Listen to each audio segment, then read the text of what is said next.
Assalamualaikum warahmatullahi wabarakatuh.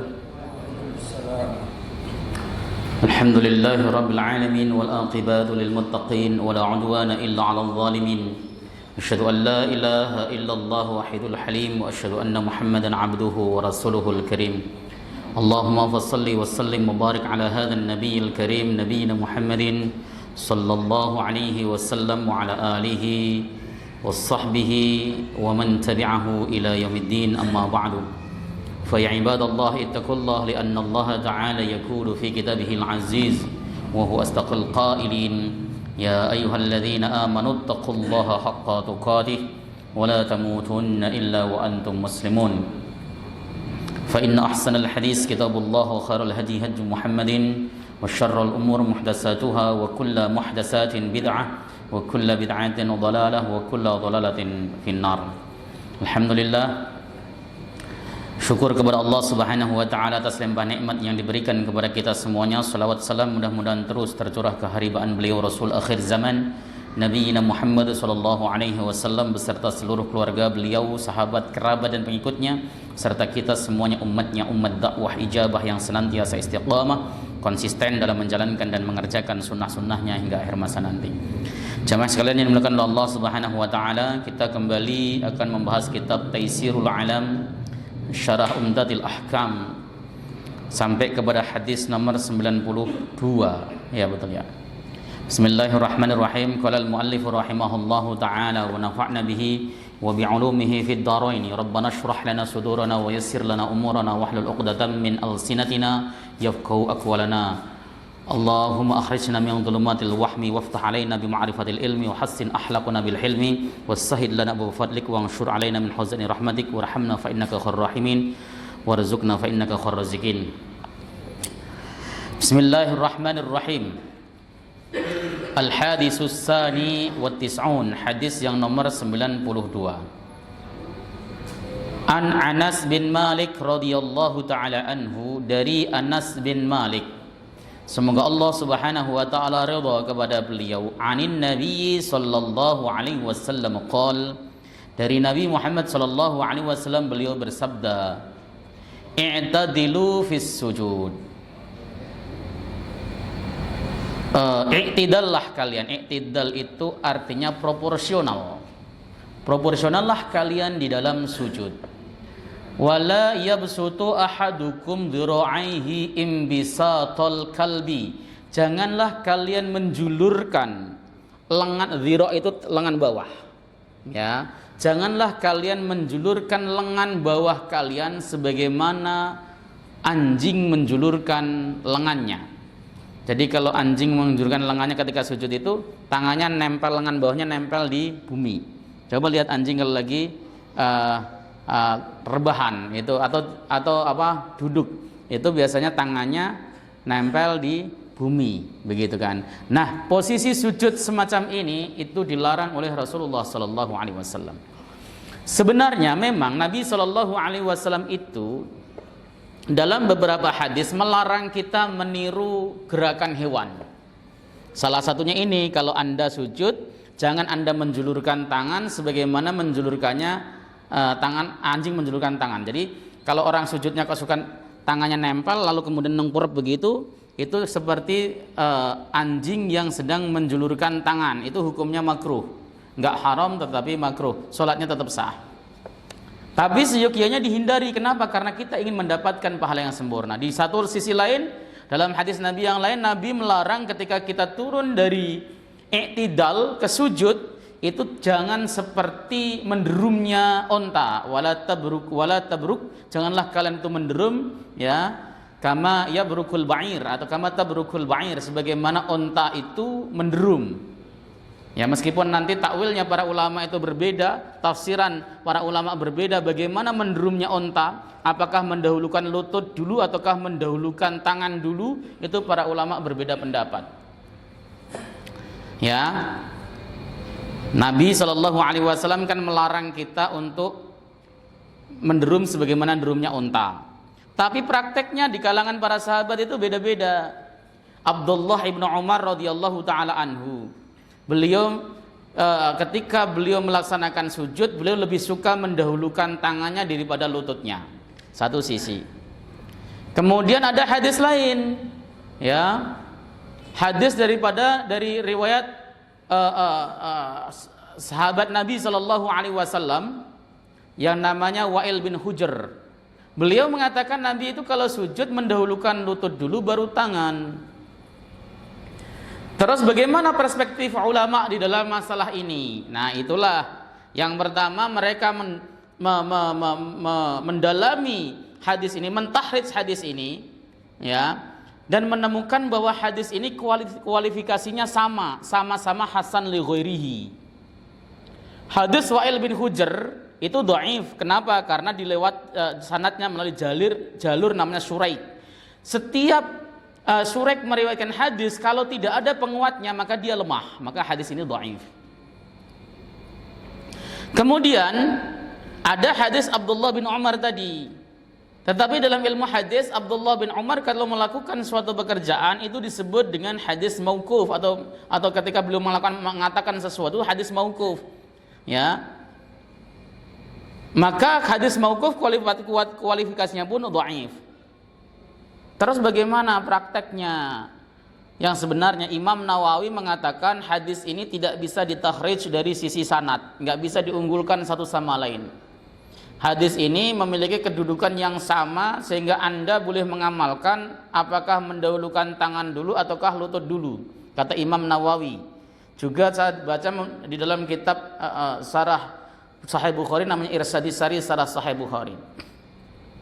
Nah, tapi ada hadis yang tadi Nabi melarang ketika kita sujud menderum sebagaimana derumnya unta. Kata Ibnu Qayyim Al-Jauzi dalam kitab Zadul Ma'ad, unta itu menderum dengan mendahulukan tangan dulu baru lutut. Makanya Ibnu Qayyim menguatkan hadis yang kalau sujud itu dahulukan lutut baru tangan. Itu Ibnu Qayyim Al-Jauzi. Syekh Nasruddin Al-Albani di dalam bukunya atau dalam kitabnya Sifat Salat ala Nabi, beliau mengatakan menderumnya unta itu lutut dulu. Karena apa yang ada di depan unta, meskipun itu depannya itu ketika dia menderum begitu, itu disebut lutut, tidak disebut tangan karena unta tidak punya tangan. Seperti itu argumentasi. Jadi Syekh Albani lalu kemudian mengatakan bahwa yang diunggulkan, dirajihkan oleh beliau ketika sujud adalah mendahulukan tangan dulu baru lutut. Mazhab 4 bagaimana? Mazhab 4 pun berbeda pendapat. Imam Syafi'i lebih suka mendahulukan lutut dulu baru pada tangan daripada tangan karena itu akrab ilal khusyuk, lebih dekat kepada khusyuk. Imam Malik lebih suka mendahulukan tangan dulu baru daripada lutut. Itu alasannya juga sama, akram ilal khusyuk, lebih dekat kepada kekhusyuan. Jadi sebenarnya ini bebas ya. Tarjih Muhammadiyah memilih mendahulukan lutut dulu baru daripada tangan. Ya, ini pilihan tarjih. Jadi mendahulukan lutut dulu daripada tangan itu dipilih oleh tarjih Muhammadiyah. Makanya antum jangan heran kebanyakan orang Muhammadiyah yang ngerti tarjih mengamalkan hadis ini. Boleh sah-sah saja, mau dilihat dari sisi riwayatnya manapun sah. Tapi kalau ada warga Muhammadiyah menjalankan mendahulukan tangan dulu baru lutut, ya tetap disebut warga Muhammadiyah, bukan dianggap sebagai orang yang menentang tarjih. Begitu cara memahaminya. Dikit-dikit kalau masalah gerakan beda saja kan, wah ente bukan orang Muhammadiyah kan begitu.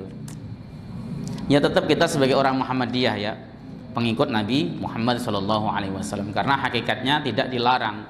Di dalam putusan tarjih itu beliau di dalam putusannya itu ya memang menjelaskan perbedaan pendapat, lalu kemudian mentarjih mana sisi yang paling kuat yang diambil. Akhirnya tarjih memutuskan mengambil pendapat bahwa mendahulukan lutut dulu daripada tangan itu yang diambilnya. Ini satu sisi. Di sisi lain, imbisatul qalb, Rasul sallallahu alaihi wasallam melarang kita ketika sujud untuk menjulurkan tangan. Jangan serupai hewan.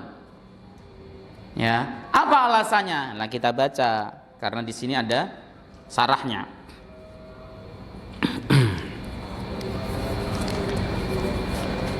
Al-ma'na al-ijmali, makna global. Amaran Nabi sallallahu alaihi wasallam bil i'tidali fis sujud. Nabi memerintahkan untuk proporsional di dalam sujud.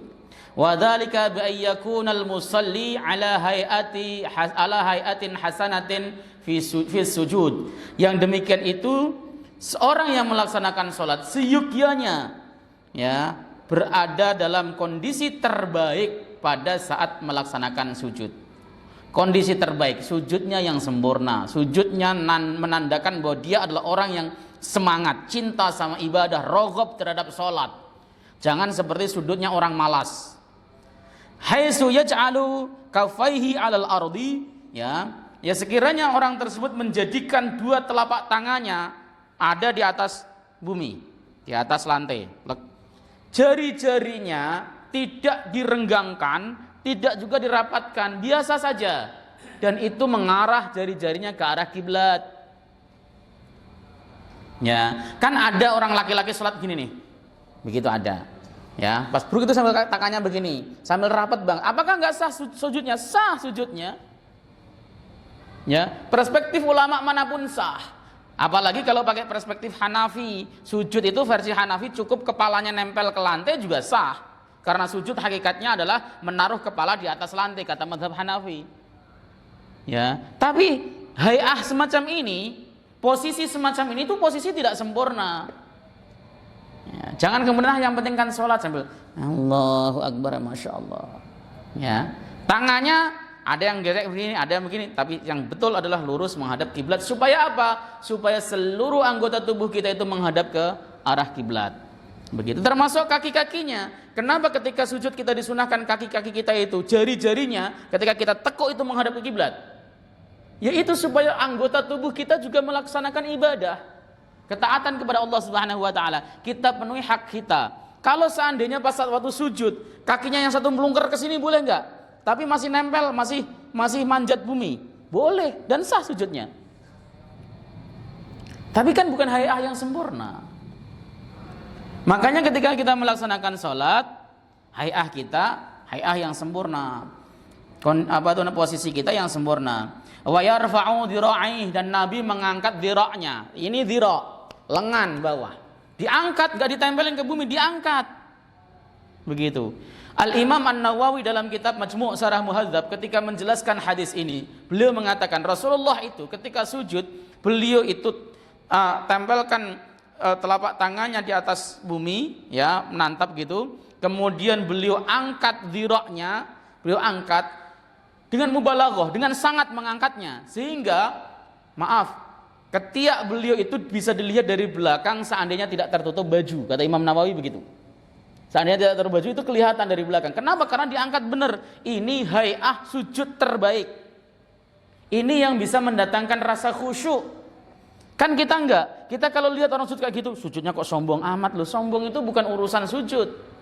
Yang disebut sombong itu adalah batrul haq wa ghamtun nas, menolak kebenaran dan meremehkan orang itu sombong. Kalau masalah gerakan dan sebagainya, Nabi mencontohkan begitu. Tapi ini bisa dipraktekkan kalau kita sujudnya, sholat sendirian, sholat sunnah, atau jadi imam.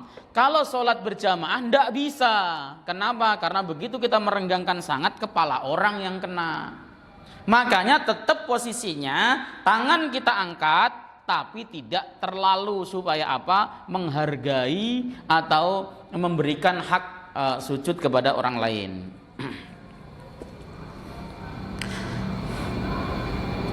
Wajafihi ma an jambaihi, dan menjauhkannya dari lambungnya. Nah, sikut ini, lengan ini ketika sujud, jauhkan dari lambung. Ini kan lambung nih, ya, jauhkan. Jadi memang dijauhkan begitu. Jangan kemudian dipepetin begini kayak ini. Tidak. Ya, itu sujud yang dipraktekkan Rasulullah sallallahu alaihi wasallam, sujud terbaik. Lianna hadzal hala inwanun an-nashati war-rughbati al-matlubina fi sholati. Karena keadaan semacam ini itu menunjukkan semangat dan cintanya orang tersebut melaksanakan sholat. Jadi orang sholat itu jangan kelemar-kelemar. Yang kedua, ketika kita melakukan gerakan perpindahan ruku' intikal dari satu rukuk ke rukuk yang lain, satu rukun ke rukun yang lain, itu menunjukkan kita orang yang semangat. Allahu Akbar, gerakannya tuh set gitu. Kenapa?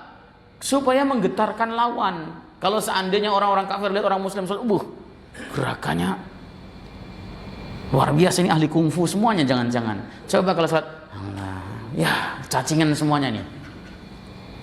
Lah iya, Bapak tahu kenapa kok Nabi SAW memerintahkan pada saat kita tawaf itu putaran keempat kita suruh lari-lari kecil atau jalan cepat. Romal itu jalan cepat seperti lari kecil, kayak lari kecil. Kenapa? Itu sunnah loh.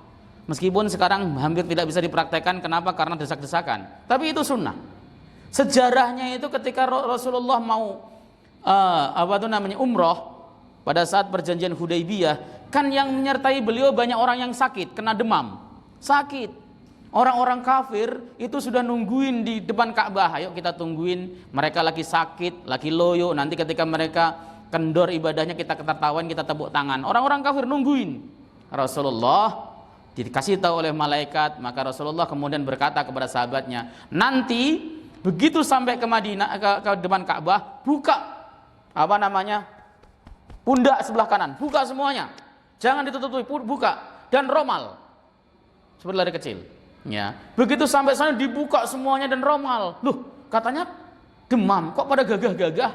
Nah, itu salah satu contohnya menunjukkan bahwa orang Islam itu memang kuat dan gagah. Makanya kalau sholat, salah satunya ya terengginas, gesit, dan juga cinta terhadap sholatnya. Karena itu memang diperintahkan di dalam sholat. Makanya ketika ruku, sujud itu begini kelihatan, wah ini orang kuat nih, jagoan push up biasanya. Tapi kalau sujudnya begini saja, ngelepreh begitu, waduh, ini jangan-jangan kena beri-beri begitu. Makanya kita coba praktekkan sunnah-sunnah Nabi SAW itu semuanya mengandung kebaikan. Tidak ada satupun sunnah Nabi SAW yang tidak memiliki maksud dan tujuan, pasti baik semuanya. Nah, ketika kita sudah seperti itu, lutut kita jangan ditempelkan. Lutut ini renggang. Adapun posisi kakinya apakah renggang atau rapat, para ulama berbeda pendapat terkait masalah hal ini. Apakah kemudian posisi kaki tersebut itu renggang ataukah rapat? Itu para ulama berbeda pendapat. Ya. Yang pertama, jumhur ulama, mayoritas ulama, madhab 4 semuanya itu berpendapat bahwa posisi kaki renggang tapi tidak terlalu. Jarak renggangnya sekitar 1 kepal, maksimal 1 jengkal. Loh. Memang begitu, karena itu menunjukkan posisi kaki yang paling belakang itu balance dengan posisi lutut. Lututnya tidak terlalu renggang juga, sehingga lurusnya itu balance. Itu pendapat jumhur. Al-Imam An-Nawawi menerangkan dalam Majmu' Syarah Muhadzab begitu. Syekh Nasruddin Al-Albani berpendapat bahwa yang benar adalah dirapatkan. Kenapa? Ada riwayat Imam Tabrani yang mengatakan Nabi SAW itu merapatkan, mengumpulkan dham. Jadi tidak ada redaksi, tidak merapat tapi mengumpulkan. Kata mengumpulkan harus rapat, itu perspektif. Kemudian di dalam hadis Sahih Bukhari, Rasulullah itu ketika sujud Sayyidah Aisyah pernah mencarinya dan memegang kedua telapak kaki beliau. Dipegang dengan satu tangan, itu berarti rapat. Itu perspektifnya. Jadi bagi saya dua-duanya ini ada merupakan pendapat-pendapat yang bisa dipertanggungjawabkan. Ya, bagi yang mengikuti pendapatnya jumhur ulama ketika membantah pendapatnya Syekh Nasruddin Al-Albani, yang pertama bahwa hadis tersebut kesahihannya diperselisihkan oleh para ulama. Satu, ya, sahih dan tidaknya itu memang mukhtalaf. Ya, yang kedua, jika sahih maka memahaminya tidak harus seperti itu. Bagaimana cara memahami? Dom dikumpulkan itu bisa jadi ya memang dikumpulkan tapi nggak rapat, nggak nempel. Wong namanya ngumpul, begitu. Lalu kemudian terkait kaki yang bisa dipegang oleh satu tangan, kaki yang agak renggang pun bisa dijangkau oleh satu tangan. Itu pendapat daripada para jumhur ulama. Tapi sekali lagi, mau rapat mau renggang itu pilihan. Ya, boleh, sah. Yang para ulama mengatakan itu tidak sah, jumhur mengatakan tidak sah adalah ketika kakinya digantung. Itu jumhur mengatakan tidak sah. Ya, tapi kalau masalah rapat atau renggang, semuanya meskipun yang mengatakan yang rapat ini yang utama, yang ada yang mengatakan yang renggang ini utama, dua-duanya tetap menganggap itu sah semuanya. Tidak ada yang mengatakan batil. Hanya saja mana yang lebih utama itu yang kemudian para ulama berbeda pendapat.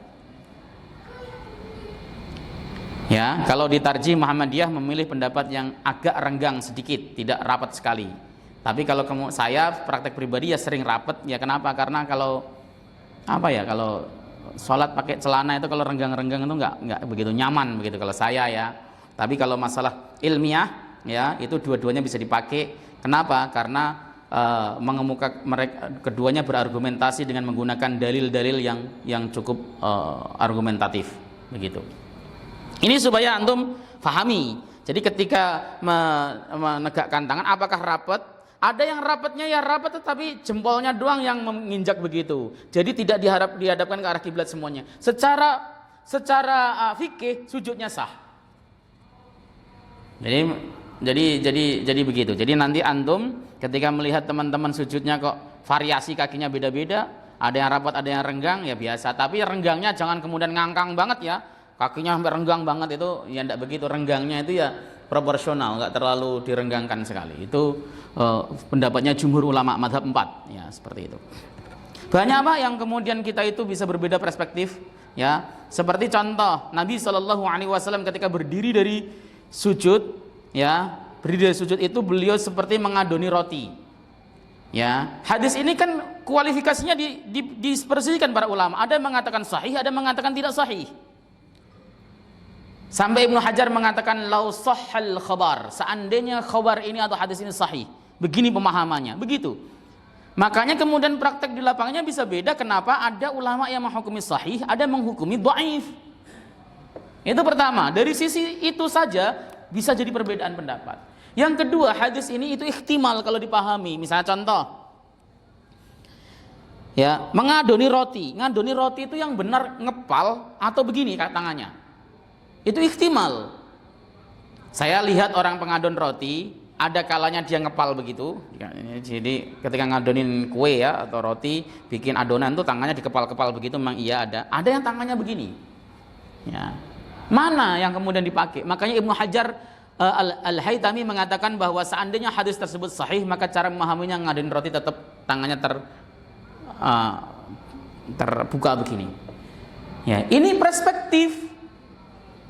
Hadisnya sama yang dipakai, tetapi perspektifnya berbeda. Itulah yang kemudian menjadikan perbedaan pendapat. Inilah yang sering saya sebut dalam ranah fikih tidak boleh kita mengklaim pendapat kita satu-satunya kebenaran tunggal. Tidak boleh kalau dalam ranah fikih. Tapi kalau dalam ranah syariat memang tidak boleh ada perbedaan. Fikih itu ijtihad. Begitu. Oke, saya lanjutkan. Wali anna hadzal hay'ah al-hasanah tumkin apa itu namanya? Tumakkinu a'dha' as-sujud. Ya, kullaha min al-ahdhi bi hadhiha min al-ibadah. Keadaan atau posisi yang bagus ini itu menjadikan anggota tubuh semuanya bisa melaksanakan bagiannya untuk ibadah kepada Allah Subhanahu wa taala. Jadi kalau posisinya sujud tadi benar, tangannya nempel di bumi semuanya, kemudian jidat dan hidungnya nempel di bumi, lututnya nempel di bumi, kemudian jari-jarinya nempel di bumi semuanya dengan posisi direntangkan, maka seluruh anggota tubuh kita telah mendapatkan hak untuk melaksanakan ibadah kepada Allah Subhanahu wa taala. Ini jangan sampai kemudian kita itu kan orang akhir zaman ini kan biasanya sukanya ngaji, sukanya debat, sukanya membahas ilmu sampai muluk-muluk tapi nggak dipraktekin. Wah, sujud yang benar begini begitu, praktekin nggak? Enggak. Sujudnya yang kayak gitu mulu, nggak tobat-tobat. Ya. Makanya yang paling bagus ketika kita belajar suatu agama, datang ke majelis taklim, niat kita cuma satu, pengen mengamalkan ilmu yang kita miliki. Ya, atau minimal gini Pak, setelah ngaji Bapak ini sudah memiliki satu keyakinan, oh saya yakin yang ini Ustadz, saya ikut yang ini, itu clear, nggak masalah, boleh. Tapi setelah ngaji Bapak itu pikirannya harus lebih maju daripada yang kemarin. Kalau menganggap oh cara ini salah, cara ini nggak sesuai dengan hadis Nabi SAW. Setelah ngaji maka pikirannya kemudian oh iya ternyata cara ini itu memiliki dasar juga, cara ini juga memiliki dalil. Tapi saya tetap konsisten sama ini, nggak masalah, nggak masalah, no problem. Gitu caranya. Jadi nggak harus kemudian merubah amalan, merubah keyakinan. Tidak. Tapi merubah perspektif.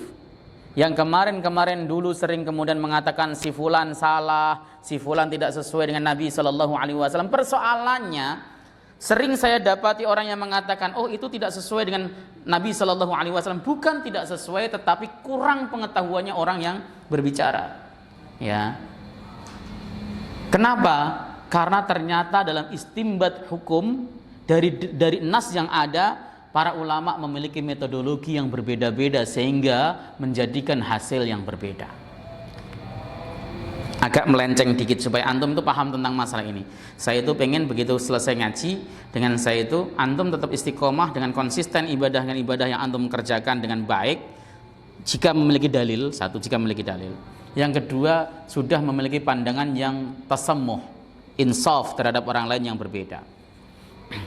Contoh lagi, niat dalam ibadah itu posisinya bagaimana sih?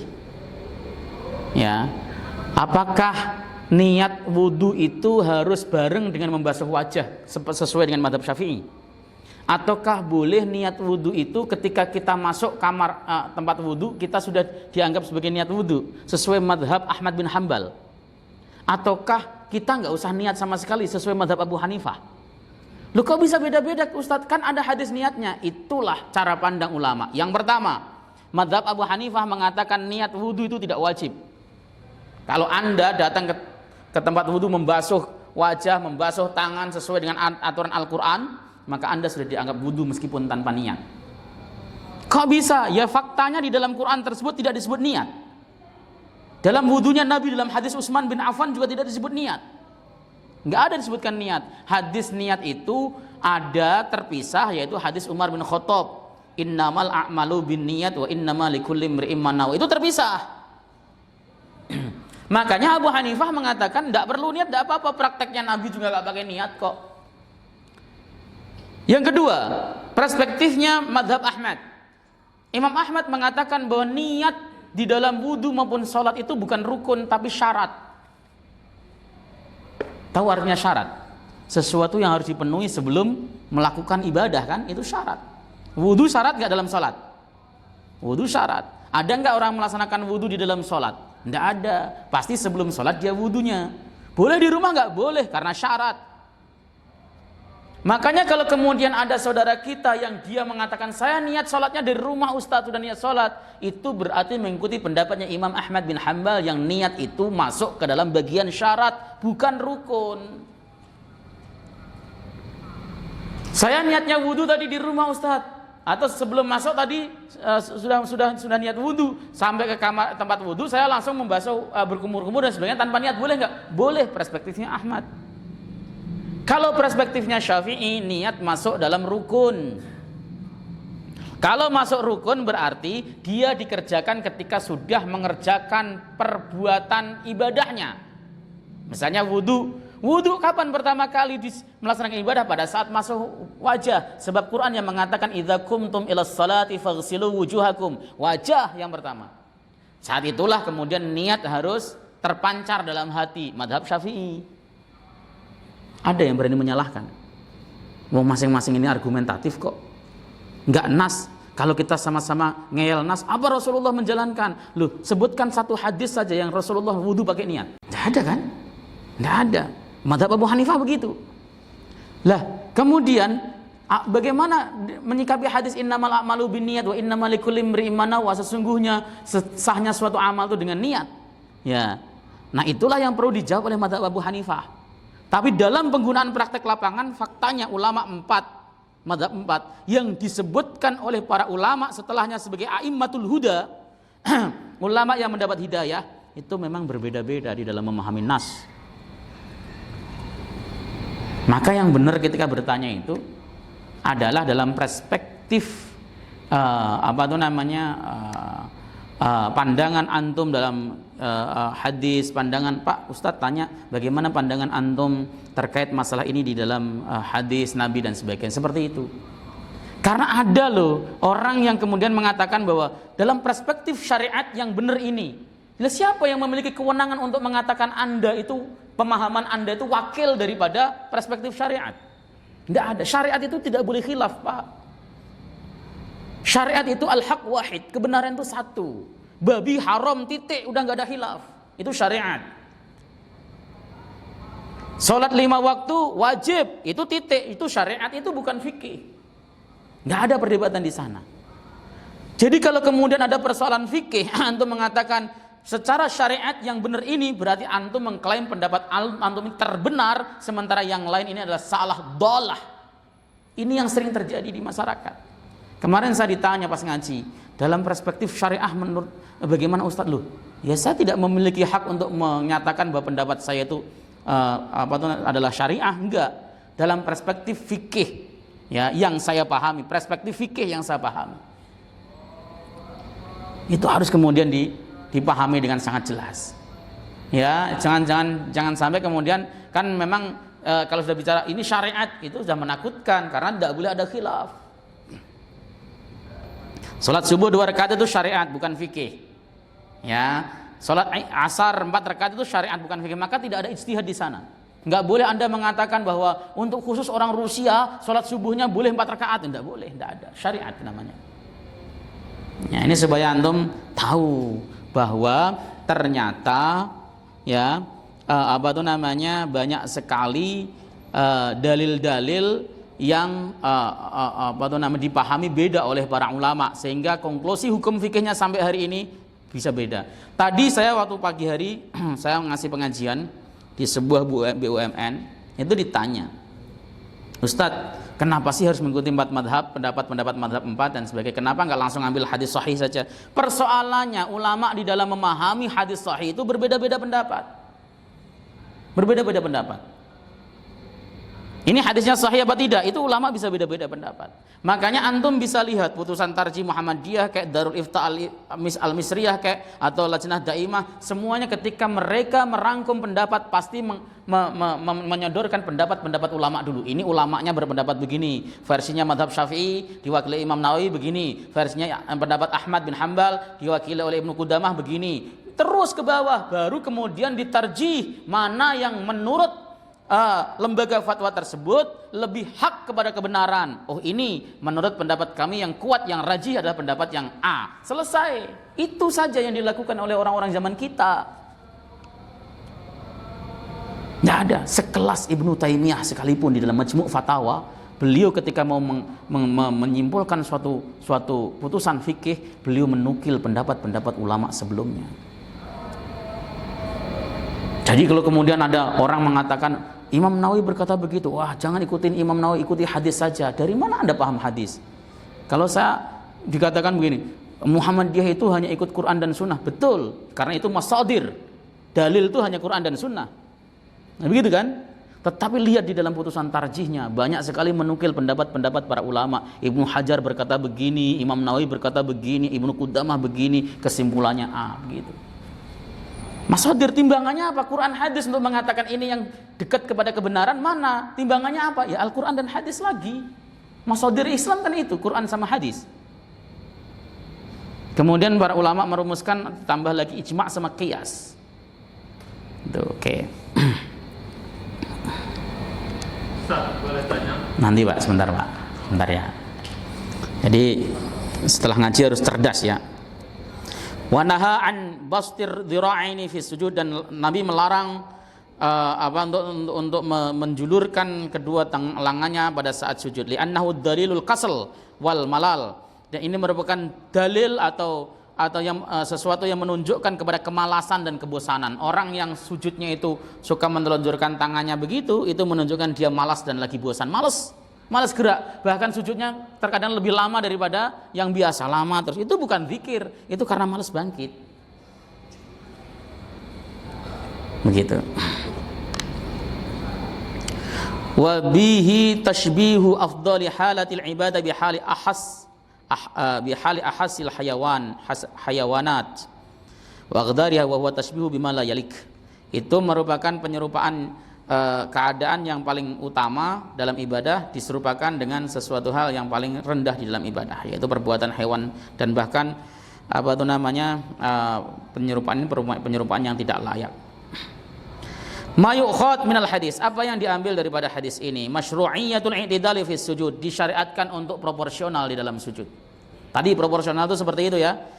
Ya, kalau ada misalnya contoh nih, sujud itu nggak usah tangannya diangkat begini. Kenapa? Syekh Sudes juga nggak begitu. Ingat sekali lagi, kita tidak boleh meniru perbuatan ulama. Nggak boleh. Yang kita pegang dari ulama itu ucapannya, bukan perbuatannya. Prakteknya itu nggak dipegang. Nggak boleh. Wala yajuzu at-taqlidu bi fi'lihim. Nggak boleh mengikuti ulama dengan perbuatannya. Kenapa? Ya banyak hal yang kemudian bisa menjadi variabel yang menjadi variabel penghambatnya.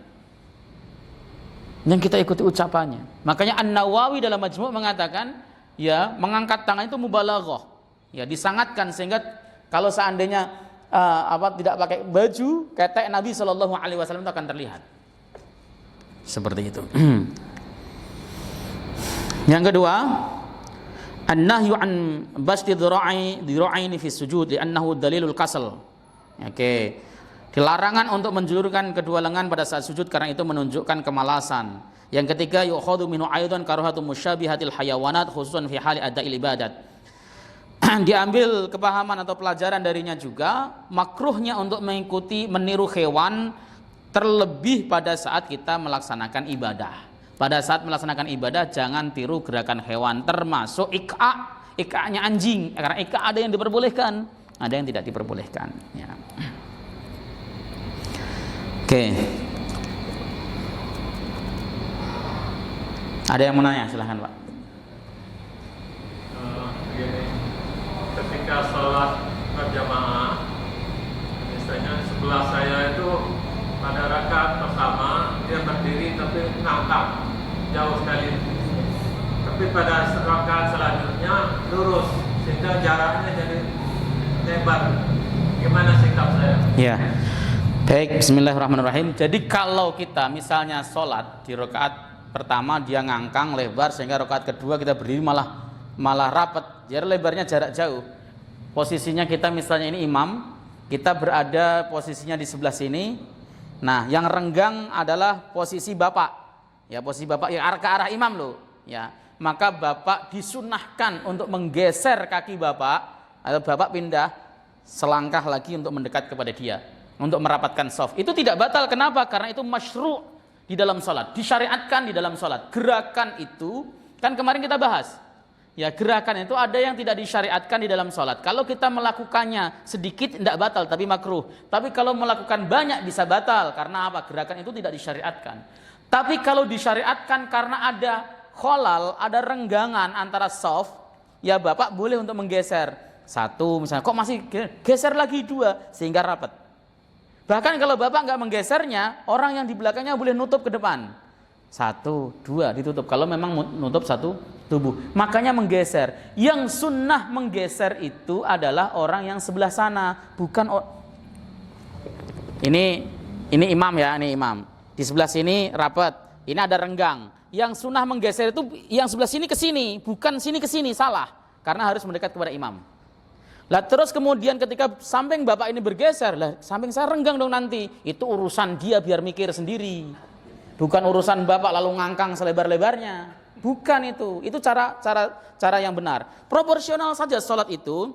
Makanya Nabi mengajarkan antara lebar kaki ya sama lebar bahu itu proporsional.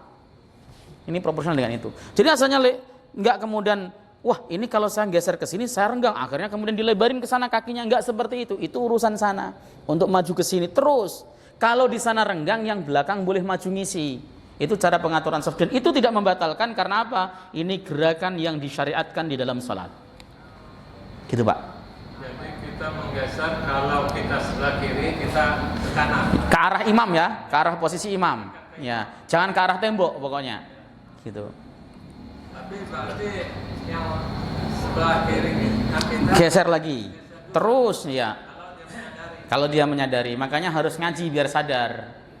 Yang biasanya nggak sadar itu kan jarang-jarang ngaji begitu. Ya, oke. Ada lagi, Pak? Oh, monggo silakan. Sering kita saksikan bahwa imam itu kadang-kadang lupa bacaan. Nah, apakah begitu kita lupa, kita bisa langsung misalnya rukuk harus ingat dulu baru kita lanjutkan surat itu.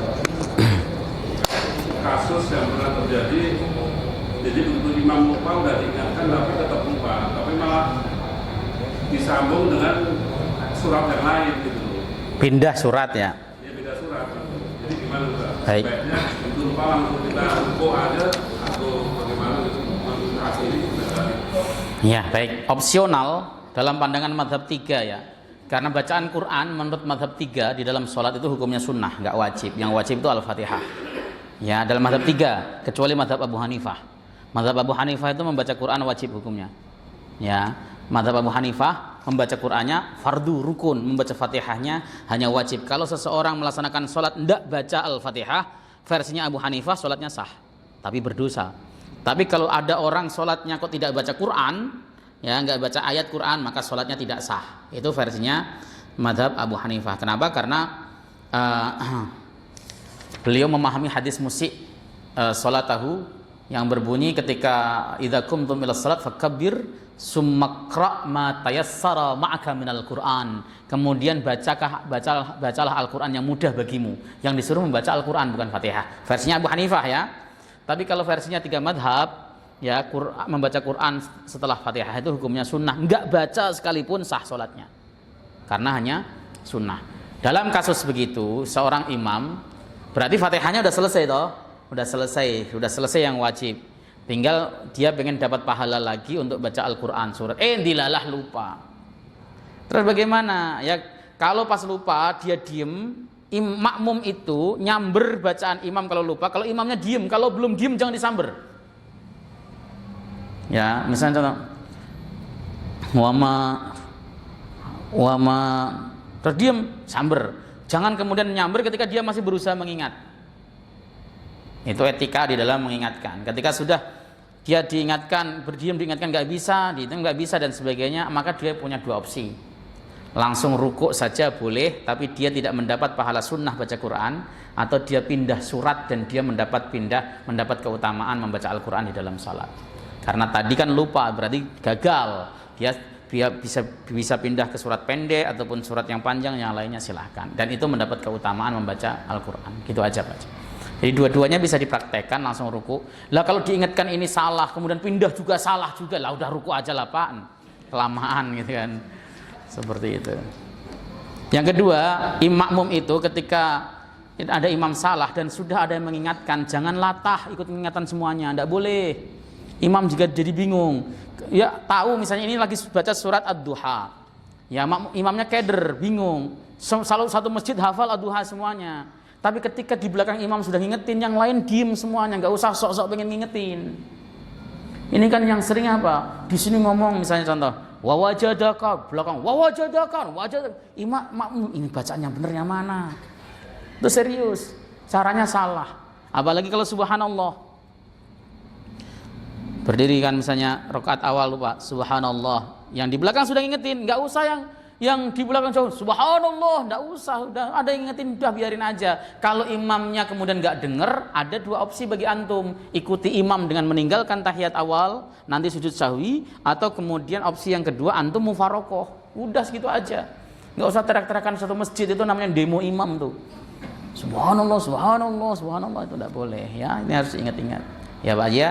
Dia boleh langsung rukuk. Kalau memang dia sudah grogi boleh langsung rukuk, tapi dia meninggalkan keutamaan baca ayat. Tapi kalau pindah ke ayat lain dan selesai, itu berarti dia mendapatkan kesunahan membaca Al-Quran di dalam sholat. Itu wajib. Terus satu lagi kita sholat itu tidak 1 rakaat. Saya ini udah nahan mau kentut, tapi akhirnya kentut juga, tapi tinggal 1 rakaat ini. Ya batal, nggak ada kata nanggung. Nah, itu udah kita tahan Ustaz. Iya. Karena memang perut dan lainnya dari awal jadi udah kita tahan tetap keluar juga gitu. Tapi saya nggak keluar dari shop itu, setelah salam baru saya pulang. Tapi Pak Haji ngikutin gerakannya? Iya, tetap ngikutin sampai selesai. Nggak boleh. Ya, tawaddu ibadatil fasidi haramun. Melaksanakan ibadah yang jelas rusak itu haram. Udah rusak kok masih ibarat mobil banyak udah meletus main geber aja udah nanggung ini sampai pom bensin atau sampai bengkel. Haramnya nggak gitu, enggak boleh. Karena saya di shop depan Ustaz. Ya, Pak Haji boleh batalin, tetap diam boleh. Tapi jangan ikut rukuk sujud makanya baca tahiyatnya juga, enggak. Ya. Waduh, ini udah batal, mau keluar nggak bisa. Ya sudah di situ aja dulu. Ya. Tapi itu sebenarnya Pak Haji tetap boleh keluar meskipun di shop depan. Ya. Kasih kode misalnya untuk jangan dilompat, tapi kasih kode supaya kita bisa lewat renggang-renggangannya. Makanya di dalam Sunan Abu Dawud ketika kita merapatkan shaf itu jangan terlalu mepet banget itu, tapi mepetnya itu layin, singgungan antara punggung tangan kita dengan tangan orang itu singgungan yang nikmat, yang sentuhan yang mesra, sehingga ketika ada orang yang batal dia bisa lewat situ, masih bisa digeser begini, masih bisa lewat, seperti itu maksudnya. Itu kalau kita bisa di depan kemarin misalnya kita mau keluar nanti kita nggak dosa, kita nggak wong memang dianjurkannya keluar, atau kalau depan sini malah enak langsung ke bawah sekretariat lewat imam turun. Kalau di sini posisinya enak malah, ya. Atau paling kalau memang sudah posisinya sudah tahiyat akhir ya, tahiyat akhir, ya udah duduk aja nungguin gitu kan. Tapi jangan dilanjutin ikut baca juga, assalamualaikum juga. Oh, udah kentut kok assalamualaikum juga gitu. Itu dosa, namanya tawatu ibadatil fasidi haramun, melaksanakan ibadah yang rusak itu haram. Ya begitu. Ada hadis yang tentang pakaian waktu sholat tadi. Kita di belakangnya, dan kami dilarang mengumpulkan pakaian dan rambut. Itu maksudnya apa, Ustaz? Apakah memang kita nggak boleh menggulung? Menggulung, betul. Menggulung pakaian begini itu makruh. Ya, bukan hanya menggulung tangan, termasuk menggulung kaki, menggulung celana. Makanya Anda sholat itu kalau yang teman nggak suka isbal itu biasanya digulung. Menggulung itu makruh. Makanya kalau antum nggak suka isbal ya jangan isbal. Jangan pakai digulung-gulung. Menggulung itu makruh. Mau gulung tangan kayak gulung rambut kayak semuanya makruh. Menggulung begini. Kecuali memang ini jadi kebiasaan dia. Bapak itu memang pakai kemeja. Kalau ngantor dan sebagainya suka digulung memang. Itu kebiasaan dia, itu enggak makruh. Itu penjelasan dari Ibnu Hajar Al-Asqalani. Tapi kalau mau yang kemudian saya takut Ustaz, ya udah enggak usah gulung-gulung sholat gini. Makanya begitu antum mau sholat selesai wudu, ya rapikan dulu. Enggak usah buru-buru takbir. Nah, selesai rapi kemudian Allahu Akbar, begitu. Menggulung rambut juga sama, digulung rambutnya, digelung dan sebagainya, itu makruh dalam sholat. Rambutnya panjang, sujud, rambutnya Ya, baik. Baik. Ya kalau kita berpegang dengan pendapat Imam Syafi'i ya tidak boleh. Imam Syafi'i mengatakan sholat jangankan rambut banyak, satu rambut saja menghalangi jidat kita nggak sah, versinya mazhab Asy-Syafi'i. Kalau versinya mazhab Ahmad bin Hambal ya ndak apa-apa. Ya, kenapa? Itu anggota sujud. Sholat pakai kaos kaki sah nggak? Sah, boleh, padahal terhalang. Dengkul kita, lutut kita, ketutupan celana atau sarung boleh nggak? Boleh. Padahal ini anggota sujud. Makanya itu pendapat Imam Ahmad, orang sujud meskipun pecinya begini atau pakai surban atau pakai apapun ya dengan terhalang tetap sah versinya Imam Ahmad. Tapi versinya mazhab Syafi'i tidak boleh, tidak sah. Makanya antum lihat kalau Imam Masjidil Haram itu kadang-kadang kupiahnya sampai begini ya, yang begini ini apa namanya, jubahnya penutup kepalanya itu kadang-kadang nutup banget, ke sujud nempel itu menutupin. Ya itu memang mazhab dia sah, mazhab Hambali. Hanya kalau mazhab Syafi'i tidak sah. Makanya orang Indonesia itu sholatnya bersih semuanya nih, judatnya. Itu orang Indonesia. Kenapa? Karena Indonesia Syafi'i. Ya. Terus yang baik bagaimana Ustadz khuruj minal khilaf, keluar dari perbedaan ulama. Maksudnya ya kita tidak ada satupun rambut yang menghalangi, sebab kalau kita sholatnya seperti ini sah sujud kita versi Imam Syafi'i dan sah menurut Imam Ahmad bin Hambal. Tapi kalau sujudnya sambil begini nih, sujud sah versi Imam Ahmad, tidak sah versi Syafi'i. Itu namanya khuruj minal khilaf. Yang paling utama ya tetap begini. Gitu. Gitu Pak Haji ya. Karena saya pernah lihat rambutnya panjang, sujud. Ya banyak sekali. Itu rambut di dalam.